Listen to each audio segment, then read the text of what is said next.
lumière que nos cœurs contemplent, la lumière que nos cœurs contemplent.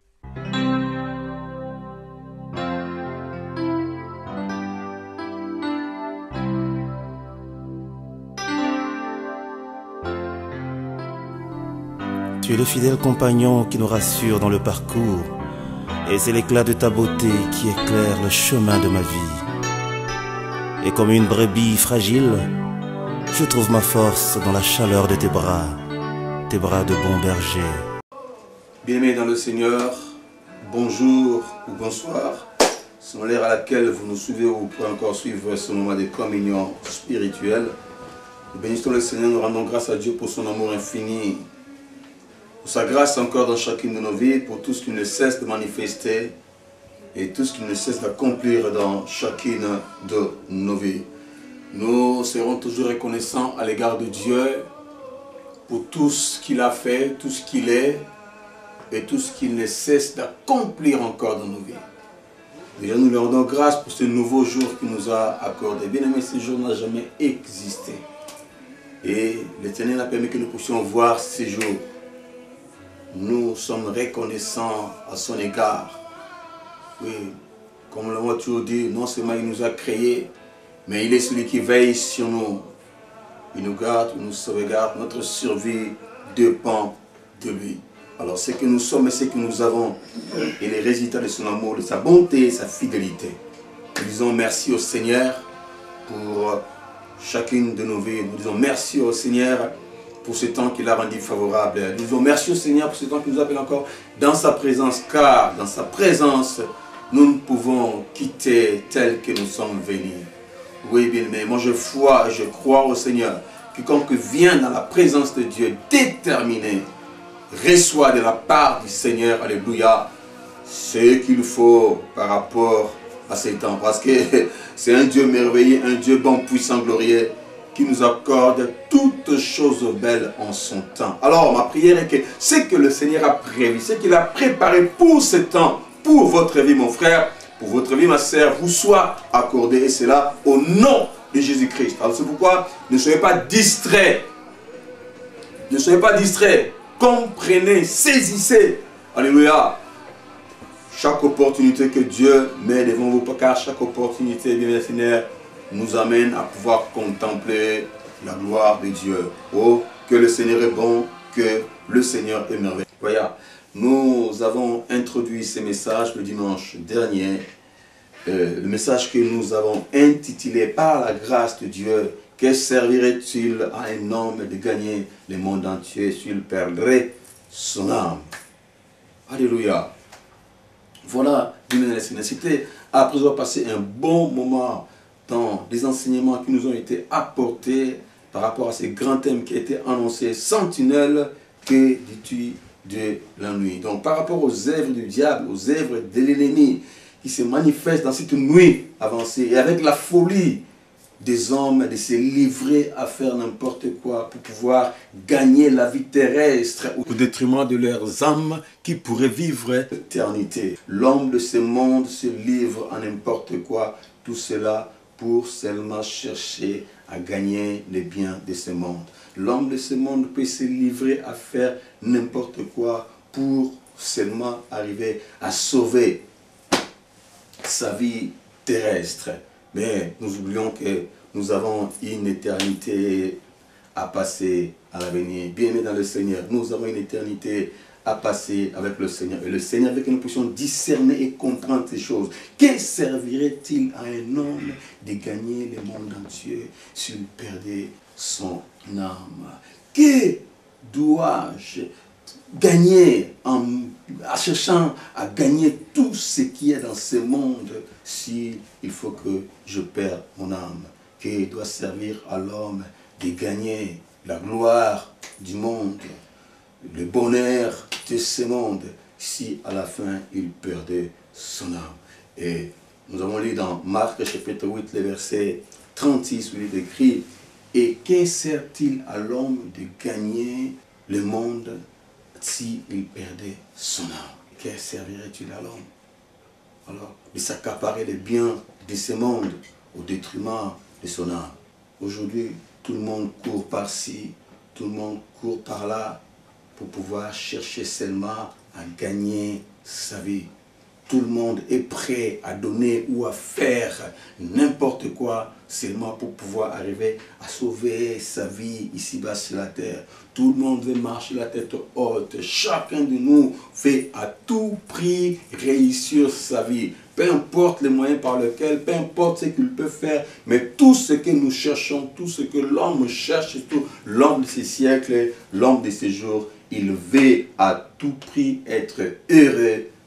Les femmes veulent être heureuses, tout cela au détriment de leurs âmes.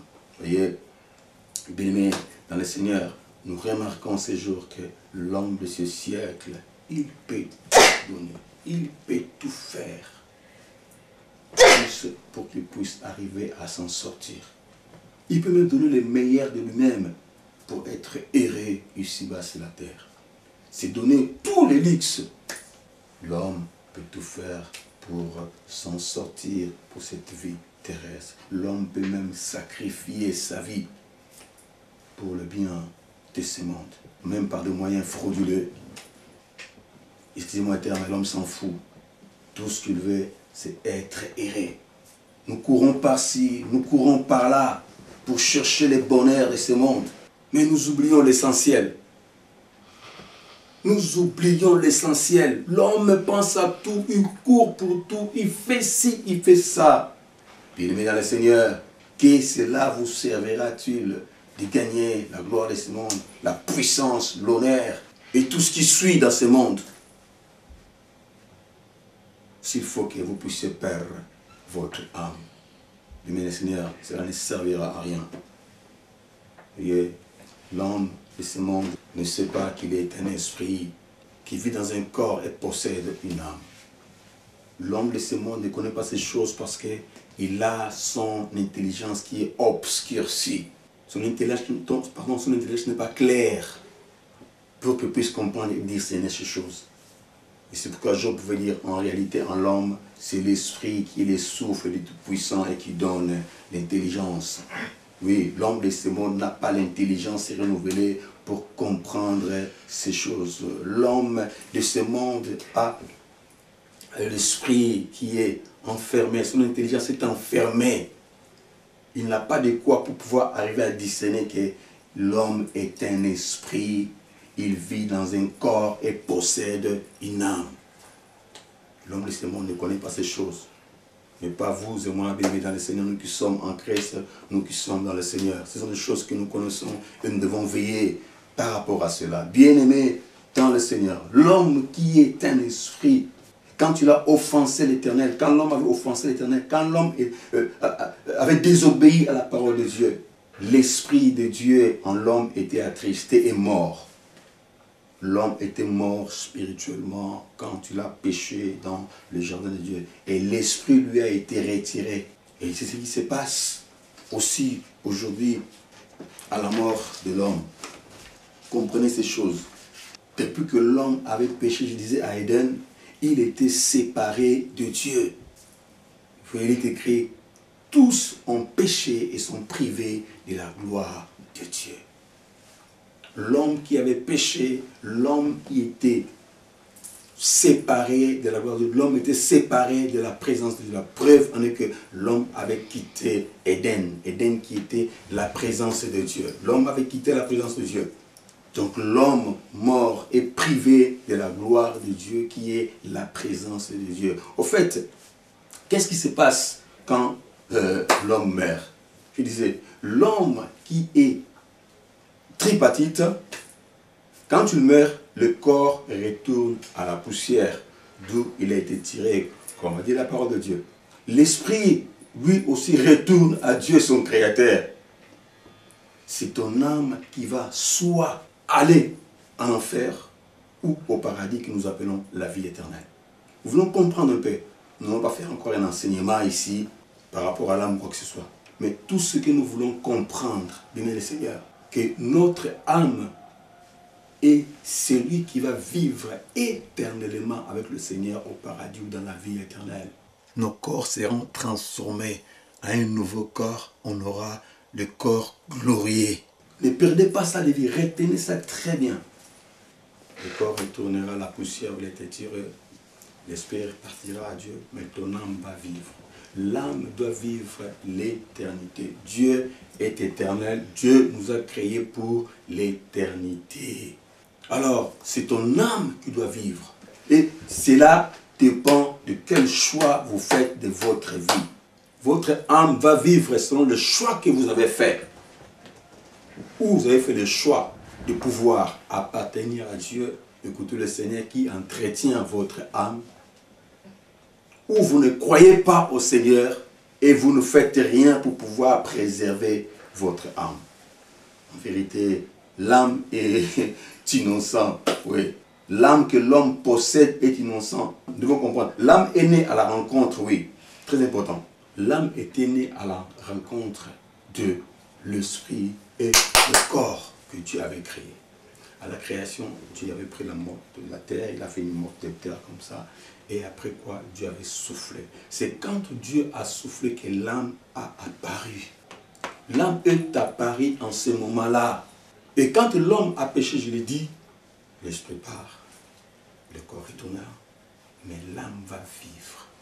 C'est ton âme qui doit vivre après ta mort. Mais l'âme va vivre comment? Il va vivre où? Est-ce que ton âme va vivre l'éternité en enfer ou il va vivre l'éternité au paradis, la vie éternelle avec le Seigneur? C'est ça le problème. À la mort, l'homme se sépare de ces trois parties qu'il est. Mais l'âme est celui qui va vivre éternellement. Est-ce que vous nourrissez votre âme? Est-ce que vous prenez soin de votre âme pour le préserver par rapport à ce que vous êtes, par rapport à ce que vous faites? Est-ce que vous prenez soin de votre âme? Est-ce que vous entretenez votre âme? Est-ce que votre âme est exposée pour la destruction? Que faites-vous, bien le Seigneur, de votre âme? Est-ce que vous prenez soin réellement de votre âme ou pas? L'âme, pardon, je disais, on peut soit la sauver ou la perdre. Tout dépend de chacun de nous. Tout dépend de tout un chacun de nous. Ce n'est même pas de Dieu. Ça ne dépend pas de Dieu. Parce que Dieu devait faire, Dieu l'a déjà fait. Ce qui était impossible aux hommes, Dieu l'avait fait, c'était de nous sauver. Alors Dieu a fait sa part. Il a donné son Fils unique, afin que quiconque croit ne périsse pas, mais qui ait la vie éternelle. Celui qui croit préserve son âme. Celui qui croit en Dieu gardera son âme. Nous perdons notre âme si l'on ne veut pas de Dieu. Quand on n'aime pas le Seigneur, quand on n'est pas fidèle à Dieu, c'est alors que nous perdons notre âme. Être fidèle à Dieu, j'ai toujours dit, c'est aimer l'Éternel, c'est soumettre à lui et lui rester attaché. Une âme qui vit ou une âme qui va vivre l'éternité, c'est une âme qui aime l'Éternel, qui obéit à Dieu et qui reste attaché à lui. Nous allons comprendre. L'homme perd son âme en cherchant à s'accaparer des biens de ce monde, la gloire de ce monde, l'honneur, le bonheur, la puissance de ce monde et autres, mais d'une manière malsaine, d'une manière malhonnête. Oui, nous perdons notre âme, nous détruisons notre âme quand nous cherchons à nous accaparer de la gloire du monde, au bien de ce monde, de tout ce qui se passe dans ce monde ici. Et d'une façon malhonnête, d'une façon malsaine. Quand nous faisons cela, nous oublions que nous avons une âme à sauver. Nous oublions que nous avons une éternité à préserver et à garder. La gloire du monde te pousse à rejeter le Seigneur. L'honneur de ce monde nous pousse à rejeter le Seigneur. Nous l'avons vu ici. La parole nous dit, n'aimez pas le monde ni les choses qui sont dans le monde. Quand on cherche à s'accaparer des biens de ce monde, quand on cherche la gloire de ce monde, le bien de ce monde, nous partons à la destruction, à l'encontre du Seigneur. Nous rejetons notre Seigneur, nous rejetons notre Sauveur. Puisque tu ne peux pas servir deux maîtres à la fois. Ou tu aimeras l'un et tu haïras l'autre. La gloire de ce monde te fait croire que tu peux tout par toi-même et que tu es capable seul. L'ennemi vient comme ça souffler dans le cœur de gens. Il se manifeste dans la chair, vous montrez que non, vous pouvez. Vous pouvez. Vous n'avez pas besoin de Dieu. Tout seul, vous pouvez aller de l'avant. Vous pouvez être aussi erré. Vous pouvez avoir les bonheurs. Alors les bonheurs de ce monde. Que servirait-il à l'homme de gagner le monde entier et perdre son âme? Bien-aimé, ici est une comparaison faite entre la vie terrestre et la vie éternelle. Les biens célestes et les biens de ce monde. C'est une comparaison qui est faite. Et dans cela, nous avons un choix à faire. Quel est votre choix? J'espère que vous l'avez déjà fait. Pour nous qui sommes en Christ, oui, nous l'avons déjà fait. Nous avons choisi le Christ. Et en lui, avec lui, nous avons tout ce qu'il faut pour vivre les bonheurs. Alléluia. Les bonheurs que le monde ne peut donner. Voyons un peu ça. Là où nous avons lu dans Marc chapitre 8, le verset 36, mais au début, qu'est-ce qui est dit à ce sujet? Je voudrais que nous puissions revoir lire ces paroles. Voilà. Là où on a lu, c'était Marc chapitre 8, nous avons lu le verset 36. Mais là, je voudrais que nous puissions monter un peu plus haut pour voir ce qui est dit là-dessus. Il est écrit ceci, nous sommes dans Marc chapitre 8, verset 34, nous lirons jusqu'au verset 38. Écoutez ce qui est dit à ce sujet. Puis ayant appelé la foule avec ses disciples, il leur dit, si quelqu'un veut venir après moi, qu'il renonce à lui-même, qu'il se charge de sa croix et qu'il me suive. Car celui qui voudra sauver sa vie la perdra. Mais celui qui perdra sa vie à cause de moi et de la bonne nouvelle la sauvera. Et que servirait-il à un homme de gagner tout le monde s'il perd son âme? Que donnerait un homme en échange à son âme? Car quiconque aura honte de moi et de mes paroles au milieu de cette génération adultère et pécheresse, le Fils de l'homme aura aussi honte de lui quand il viendra dans la gloire de son Père avec les saints anges. Alléluia.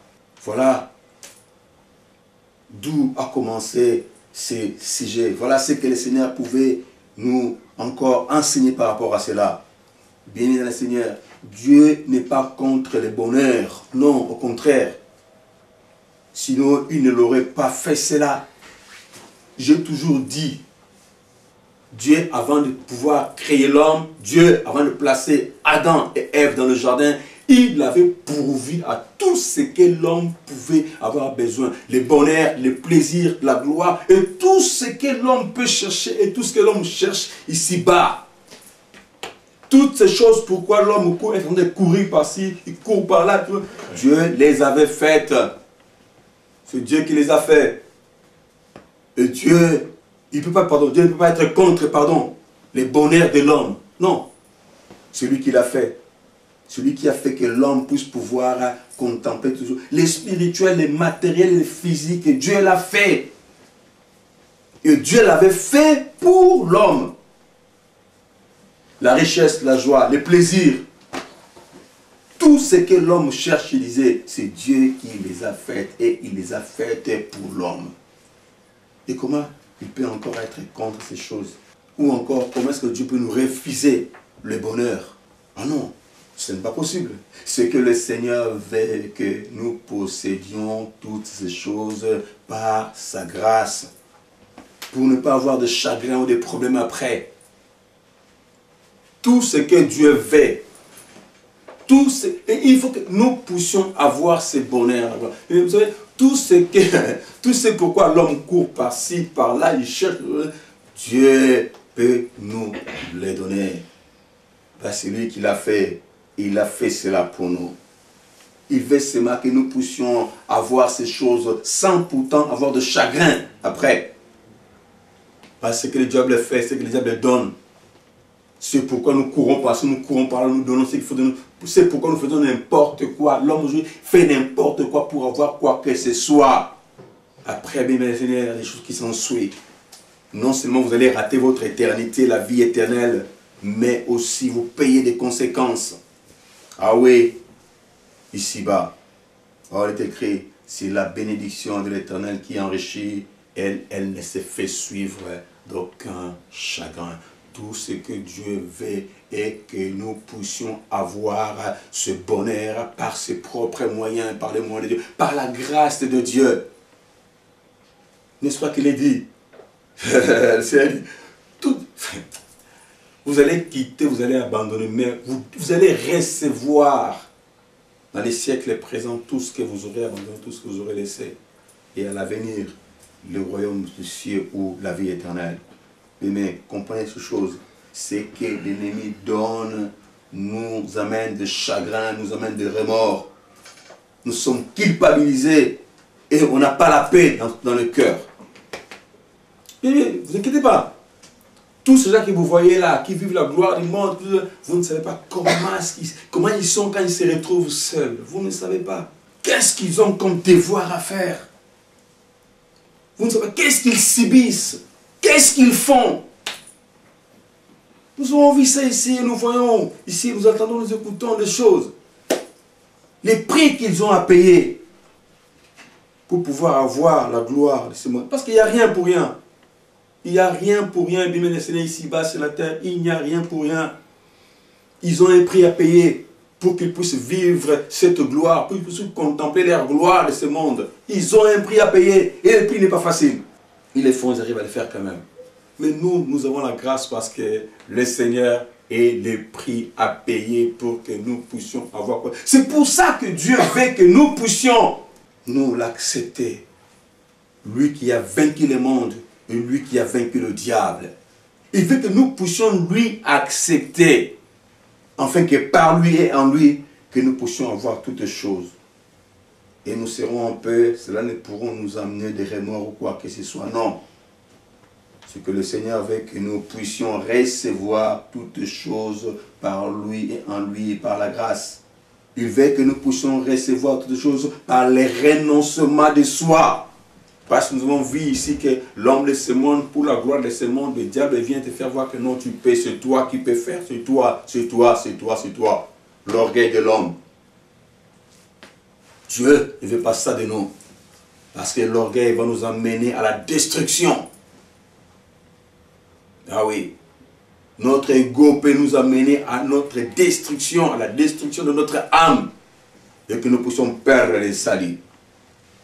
Et pour ne pas être comme ça, pour ne pas vivre ainsi, le Seigneur veut que nous puissions compter sur lui. Le Seigneur veut que nous puissions garder nos regards fixés vers lui et contempler sa gloire. Nous devons recevoir tout par lui qui a vaincu le monde, le diable, je disais, de sorte à ne pas être séduit par l'ennemi. Si nous recevons tout de Dieu, nous n'aurons pas à devoir qui que ce soit. Parce que le Seigneur est celui qui est notre bonheur. Le bonheur qui vient de Dieu. C'est cela qui enrichit, qui nous amène la paix et la joie. Le bonheur qui ne vient pas de Dieu, bien maintenant, nous sépare, nous éloigne de Dieu. Je réponds, le bonheur qui ne vient pas de Dieu nous oppose à Dieu. Le bonheur de ce monde, la gloire de ce monde, le bien de ce monde malhonnête nous oppose à Dieu. Ah oui, et Dieu ne veut pas ça pour nous. Regarde un peu l'histoire de jeune homme riche, qui est dans Marc chapitre 10, le verset 17 à 31. Vous connaissez cette histoire. Le jeune homme riche, il pratiquait la parole de Dieu. Mais il vient devant le Seigneur et dit, bon maître, que dois-je faire pour hériter la vie éternelle? Je vous épargne les détails. Le Seigneur lui dit, tu connais les commandements? Il va dire au Seigneur, je connais toutes ces choses. Je les observe depuis le bas âge. Et le Seigneur Jésus-Christ pouvait les regarder comme ça. Il dit, waouh, quel vaillant héros. Christ était content de ce jeune homme. Ce jeune homme l'a pris. Mais il lui a dit non, il te manque encore une chose. Alors va maintenant, vends tout ce que tu possèdes, vends tout ce que tu as et donne-le aux pauvres. Et tu auras un trésor dans le ciel. Puis viens et suis-moi. Là, ça n'était le problème. Le jeune homme a regardé à sa richesse. Il a regardé à ce qu'il avait. Il a regardé l'honneur, la gloire, tout ce qu'il pouvait posséder. Et se débarrasser de cela lui a été un problème. Donc, la richesse de ce jeune homme était un obstacle pour son salut. La richesse de cet homme était un obstacle pour sa vie éternelle. Donc, je peux dire que c'était une richesse qui n'était pas gagnée par rapport aux moyens de Dieu ou par rapport à la grâce de Dieu. Tout ce qui t'oppose à Dieu, bien le Seigneur, ne vient pas de Dieu, c'est un obstacle. Le jeune homme a pensé à sa richesse, il a pensé à ce qu'il était, à ce qu'il avait, tout ça. Non. Comment ça? Ce n'est pas possible. Il était triste parce qu'il ne voulait pas se débarrasser de ce qu'il avait. Mais c'est cela qui peut faire obstacle, c'est ça qui faisait obstacle à sa vie. Oh jeune homme, ou vous avez besoin du royaume des cieux, ou vous n'en avez pas besoin. Il y a un choix à faire. On ne peut pas avoir les deux. Donc ici, le bonheur, la richesse de ce jeune homme faisait obstacle à son salut. Ce qu'il possédait, ce qu'il avait, alléluia, ce qu'il était, faisait obstacle à ça. Mais on lui dit de pouvoir renoncer à cela. Non, le jeune homme ne pouvait le faire. Bien-aimé dans le Seigneur. Et la richesse, aujourd'hui, n'est pas seulement ce que nous pouvons nous voir avec l'œil physique.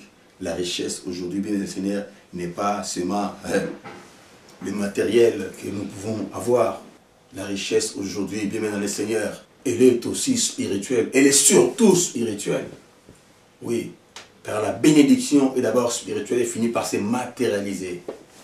Donc la richesse aujourd'hui, vous vous dire que non, moi je ne suis pas riche aujourd'hui, je ne suis pas comme ces jeunes hommes, je n'ai pas de quoi débarrasser, je n'ai pas de quoi pouvoir donner aux pauvres ou quoi que ce soit. Non, bien Seigneur.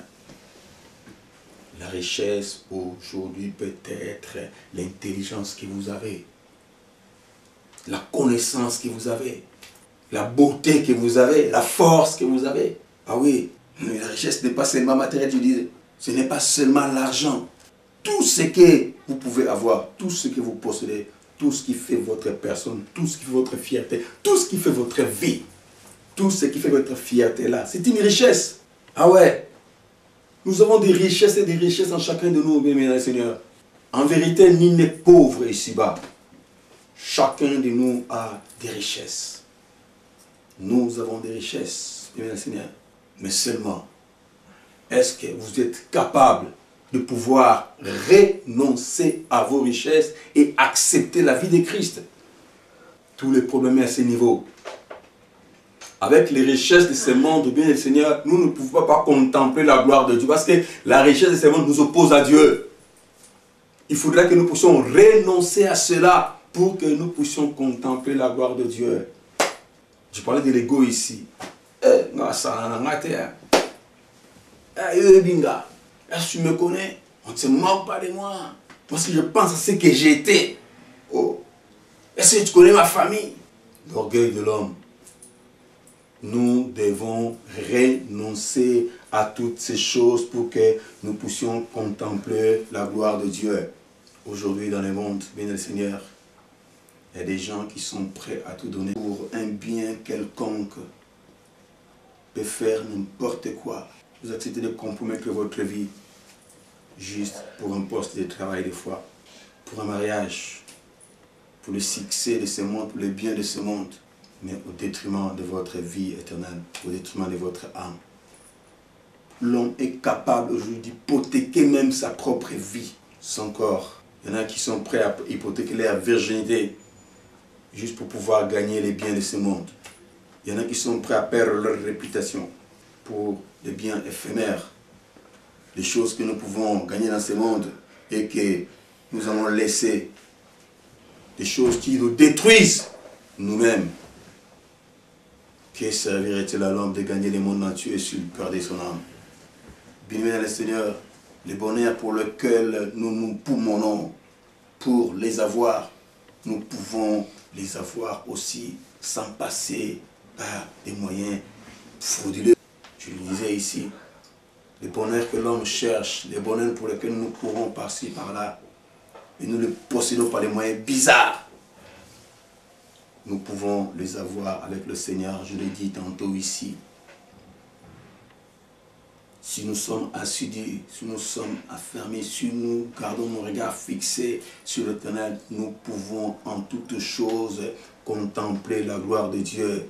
Mais le Seigneur, oui, il est vrai, tous ceux qui sont heureux, tous ceux qui ont le bonheur, la richesse des mondes, ils ne sont pas tous passés par des moyens frauduleux, par des moyens malhonnêtes ou quoi que ce soit. Seulement, ils peuvent être heureux dans ce monde, dans cette vie terrestre. Mais puisqu'ils n'ont pas Christ dans leur vie, ils ne pourront pas hériter le royaume des cieux. Nous pouvons être heureux et heureuses. J'ai toujours dit, la parole nous dit, Dieu est celui qui nous prépare toutes choses la nuit quand nous dormons. Psaume 127. Quand on dort la nuit, Dieu prépare la journée pour ses enfants. Et quand on s'élève, nous contemplons la gloire de Dieu. Et écoutez, ne pensez pas que ceux qui sont heureux ici, ou les riches de ce monde, ceux qui ont les bonheurs de ce monde, vivent, je ne sais pas, 28 heures ou 26 heures par jour. Non. Nous avons tous ici-bas 24 heures par jour. Et c'est à chacun de nous de pouvoir savoir utiliser ces 24 heures. Qu'est-ce que vous faites dans les 24 heures que Dieu vous a données? Comment est-ce que vous répartissez votre temps? Ah oui. Que faites-vous de votre 24 heures? L'homme de ce monde pouvait répartir que 8 heures de sommeil, 8 heures de travail, 8 heures de repos. Mais en tant qu'un homme spirituel, vous êtes spirituel. Qu'est-ce que vous faites par rapport au temps que le Seigneur en donne? Dieu fait lever son soleil pour le bon et pour le méchant. Pendant qu'il fait jour, ceux qui sont sages, ceux qui sont intelligents, ils vont travailler pour pouvoir essayer de gagner leur vie. Très important. Que faites-vous? Vous pouvez gagner votre richesse calmement avec le Seigneur, en se confiant en lui, en s'abandonnant en lui, en priant le Seigneur. Et surtout que nous sommes enfants de Dieu. Nous nous confions au Seigneur, nous abandonnons tous, nous prions le Seigneur. Tu disais tantôt ici, Dieu est celui qui nous prépare nos journées. Une fois on est réveillé, conduit par le Saint-Esprit. Je disais, si nous ne sommes pas distraits, si nous sommes conduits par le Saint-Esprit de Dieu, le Saint-Esprit nous emmène à frapper dans telle porte et nous pouvons contempler la gloire de Dieu. Nous pouvons avoir les bonheurs de ce monde ou être heureux sans perdre notre âme. Cela est possible. Nous pouvons être heureux ici-bas sur la terre si nous faisons confiance à Dieu. Si nous attendons toutes choses de la part du Seigneur. Ce que le Seigneur veut, je disais ici, que nous devons compter sur lui. Parce que lui a vaincu le diable. Et il a vaincu le monde. Si nous nous accrochons à lui, c'est lui qui va nous aider afin que nous puissions surmonter la nuit qui envahit ce monde. Il est la lumière et nous sommes de lumière. Dans cette obscurité qui envahit le monde, nous pouvons nous contempler la gloire de Dieu. Bien Seigneur, nous pouvons tout avoir dans ce monde ici avec le Seigneur. Regardons le roi Salomon, un homme qui a vécu diverses expériences avec le Seigneur, mais il a fini par dire tout est vanité et poursuite de vent. Quelle expérience que Salomon n'a pas connue. Il a connu la gloire de ce monde, la richesse de ce monde, les biens de ce monde, et les femmes, tout. Il a connu toutes ces choses que les hommes courent par-ci, par-là pour les avoir.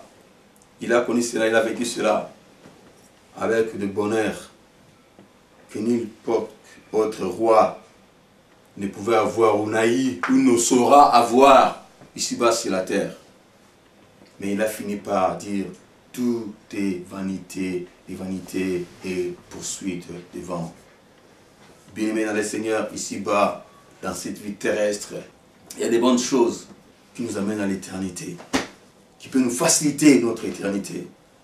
Et la parole nous apprend toutes ces choses. L'apôtre va dire, rien n'est comparable à la gloire à venir. Seigneur, ce que l'éternité nous promet. Le Seigneur nous promet à l'éternité. Rien de ce monde ne peut être comparé à cela. Moi j'ai toujours dit, si ici-bas, il y a des bonnes choses, il y a des choses pour lesquelles l'homme peut chercher à en accaparer. Il y a les biens, le bonheur, la gloire, la joie. Ici, il y a des bonnes choses si ici-bas sur la terre. Alors à l'éternité, ou encore au paradis. Mais moi je dis, Seigneur, je vis ta gloire. Je vis le monde, je vis ce que tu as créé. Je vis l'ouvrage de tes mains, Seigneur, oh Dieu, dans cette vie terrestre. Mais Seigneur, je te prie, fais-moi grâce de pouvoir vivre aussi l'éternité, que je voie aussi ce qu'il y aura à l'éternité, ce qu'il y a à l'éternité. Mais ayez cet empressement, ayez l'envie de pouvoir vivre l'éternité. Vivre le paradis. On a vécu ici-bas, on a vu toutes ces choses. Alors, comment ne pas avoir la gloire à venir de Dieu? Ce que le Seigneur nous a réservé, ce que le Seigneur nous a gardé. Ayez cet empressement-là, ayez cette envie-là d'aimer. Travaillez pour ces choses, pour que nous puissions contempler la gloire de Dieu. La vie ici-bas a une fin. La gloire de ce monde, tout ce pourquoi nous courons d'aimer, a un temps bien déterminé. Mais le bonheur que l'Éternel nous promet, alléluia, le royaume des cieux est pour l'éternité. Tout ce pourquoi vous courez par-ci, par-là, mon frère. Tout ce pourquoi vous courez par-ci, par-là, ma sœur, mon frère, serviteur, servant de Dieu. Tout ce pourquoi vous courez là, est là pour juste un temps. Vous courez par rapport à cela, vous le faites, vous perdez votre âme. Et ça votre vie s'arrête là. Non, on peut encore dire mieux. Parce qu'il y a une éternité à passer. Vous avez, bien aimé dans le Seigneur, une éternité à passer. Serviteur, servant de Dieu, fidèle en Christ, vous avez une éternité à passer, mais seulement vous la passerez où? Soit en enfer, soit au paradis, dans la vie éternelle. Alors le Seigneur nous a montré, il nous a appris comment est-ce que nous pouvons faire pour que nous puissions entretenir notre âme à ne pas le perdre. Très important, bien le Seigneur. Que faites-vous, mon frère? Que faites-vous, ma sœur, pour entretenir votre âme qui va vivre éternellement? Nous sommes là prêts à nourrir notre corps, à nourrir la chair. Nous avons dit, hey, écoutez bien, mais à la mort, la chair, le corps, que nous aimons habiller, que nous aimons entretenir, que nous aimons embellir, tout ça là. À la mort, il retourne à la poussière. Tout, il a été tiré. Votre âme doit vivre. Et votre âme vivra où? Et que servirait-il à l'homme de gagner le monde entier et s'il perdait son âme? Bien, mais nous courons par-ci, par-là, nous faisons tout ce qu'il faut faire. Nous faisons tout. L'homme de ces jours, il cherche son bonheur. Il veut être erré. Chacun cherche le bonheur de sa maison et au détriment des autres. Non, bien le Seigneur. Sous nous avons même le gouverneur, ceux qui gouvernent, ceux qui nous commandent. Ils cherchent à s'accaparer de tout pour leur propre bien, pour qu'ils soient bien. Pour qu'ils soient errés. Excusez-moi le terme, ils s'en foutent des autres. Nous voyons cela, surtout dans nos pays, d'où nous venons. Les dirigeants, les gouvernants, ils s'accaparent de tout, au détriment des faibles, juste pour qu'ils soient heureux, qu'ils soient bien. Mais bien, les seigneurs, voyons quand même, nous devons être intelligents. Nous avons l'intelligence révélée. Non seulement Salomon l'a dit, mais nous vivons ainsi, nous voyons comment que les choses se passent. Nous voyons des milliardaires et des milliardaires. Comment est-ce qu'ils partent? Comment est-ce qu'ils laissent ce monde? Et aucun d'eux ne part avec quoi que ce soit. Nous avons trouvé tout ici-bas et nous laisserons tout ici-bas, bien-aimés dans le Seigneur. Cela te servira à quoi? À chercher à gagner tout ce monde, tout le bien de ce monde. Et perdre ton âme. Non seulement perdre l'âme, mais je peux dire encore mieux. Vivre toute la gloire de ce monde, tout le bonheur et tout ce qu'il fait. Ici pour un bout de temps, pour un petit temps. Et aller finir ton éternité en enfer. Où il y aura des pleurs et des grincements des dents. Là-bas, on n'aura plus à se justifier. Et je rappelle que là-bas, vous allez accepter cet état. Personne ne pourra vous dédouaner de là.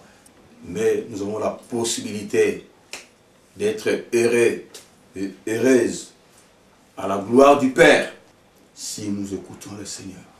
Le Seigneur l'a dit ici, il était question de pouvoir renoncer à ce qu'on est, renoncer à ce qu'on a et accepter la vie que Christ donne. Parce que c'est la vie que Christ donne qui peut nous donner à pouvoir entretenir notre âme et que nous pouvons rester. Comme lui, Christ a vaincu, nous aussi, nous devons vaincre avec lui. N'est-ce pas qu'il nous a fait de plus que vainqueurs? Comprenez bien le Seigneur. Dans cette nuit qui frappe le monde, l'homme de ce monde se livre à faire n'importe quoi. Tout cela pour pouvoir gagner quoi? Pour pouvoir gagner la vie terrestre. Mais après, il y a une éternité à passer. Voilà, bien le Seigneur, ce que nous pourrions dire. Après avoir écouté ces enseignements de sentinelle, le Seigneur veut que nous puissions comprendre que tout ce que nous vivons ici-bas n'est rien. Ce qui est important, c'est de pouvoir garder le salut en conservant notre âme pure. Et cela est possible si nous nous accrochons au Seigneur. Oui, si nous sommes fidèles à Dieu, cela est possible, bien-aimés dans le Seigneur. Et il n'y a que le Christ, Jésus, qui peut nous accorder cela. Lui qui a vaincu le monde, il a vaincu le diable. Lui, Dieu aux possibilités illimitées, capable de tout. Car rien n'est impossible à Dieu. Tout est possible à celui qui croit. Nous avons seulement à croire. Et à nous laisser, à nous abandonner entre ses mains et que lui puisse pouvoir nous façonner. Oui, quand nous renonçons notre vie, nous lui donnons notre vie, lui, il prend soin de nous, il nous façonne, il nous donne la forme qu'il faut. Nous devenons comme lui veut que nous puissions devenir. Et si nous acceptons cela, c'est alors que nous pouvons contempler la gloire de Dieu. Bien-aimé dans le Seigneur, mon frère, ma sœur, serviteur, servante de Dieu, quelle est cette richesse qui vous empêche de pouvoir contempler la gloire de Dieu? Nous l'avons dit ici, c'est votre beauté, votre force, c'est vos avoirs, c'est quoi? Qu'est-ce qui fait votre fierté là, que vous ne pouvez abandonner, que vous ne pouvez céder au Seigneur? Nous devons tout jeter au bas de la croix. Oui, nous devons tout jeter, nous devons tout abandonner et accepter la vie que Christ nous donne. Chacun de nous doit porter sa propre croix. Nous devons chacun porter sa croix. Peu importe ce que nous pouvons endurer, la souffrance qu'on reçoit, si nous faisons confiance à Christ, Christ nous aide. Jésus-Christ va t'aider afin que tu puisses porter ta croix. Il n'est pas facile de porter la croix, mais seulement le Seigneur Jésus-Christ est celui qui peut nous aider pour que nous puissions arriver à transporter notre croix. Personne d'autre ne peut t'aider que le Seigneur Jésus-Christ. Souvenez-vous de Simon de Cyrène, à qui on avait donné la croix du Seigneur Jésus-Christ pour porter, mais il ne pouvait aller loin avec cela. Ce n'était pas à lui. Chacun de nous a sa croix à porter. Oui. Et vous pouvez vous faire aider par le Seigneur Jésus-Christ. Lui et lui seul peut nous aider pour que nous puissions faire cela. La lumière que nos cœurs contemplent, la lumière que nos cœurs contemplent.